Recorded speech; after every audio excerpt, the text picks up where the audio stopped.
அநாத ஆசிரமங்கள் என்று சொன்னா அந்த காலத்துல நீங்க பார்த்தா தெரியும். ஒரு அனாதையை கொண்டு சேர்க்கணும் அப்படின்னு சொன்னா மதுரை, திருச்சி, சென்னை போன்ற பெரு நகரங்கள்ல தான் இருக்கும். ஆனா இன்னைக்கு பார்த்தோன்னா ஒவ்வொரு கிராமங்களிலும் இன்னைக்கு அநாத ஆசிரமங்கள் பெருகி கொண்டு இருக்கு. காரணம் மகன் தான்.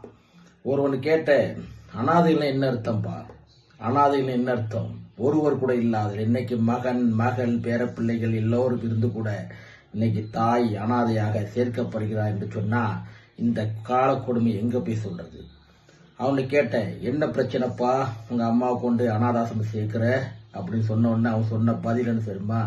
என்னுடைய பொண்டாட்டிக்கும் எனக்கு என் அம்மாவுக்கும் பிடிக்கிறது இல்லை அப்படி சொன்னான்.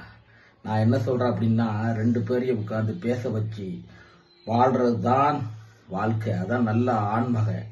ஆனா தாய் இருக்கும்போது யாருமே பெரிதா நினைக்கிறது இல்லை. தாய் இருக்கும்போது அவர் சோறு கூட கொடுக்கறதில்லை. ஆனா தாய் இறந்த பிறகு என்ன செய்யறாங்க அப்படின்னா, அவங்களுடைய நினைவு நாளுக்கு தாய்க்கு பிடித்த ஆரஞ்சு பழம், ஆப்பிள் பழம், அவங்க என்னென்ன சாப்பிடுவாங்களோ அதெல்லாம் வச்சு படைச்சிட்டு அந்த தாயும் சாப்பிட்றது இல்லை, அவங்களே சாப்பிடுறாங்க. உயிரோடு இருக்கும்போது ஒரு சோறு கூட கொடுக்காத பிள்ளை ஆனா இறந்தவுடன் தாயை ரொம்ப நாடுவான். என்ன புரோஜனம்?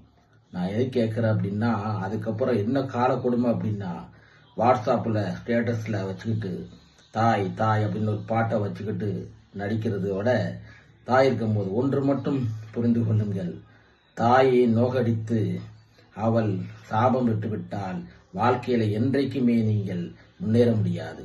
அதை உணர்ந்து கொள்ளுங்கள்.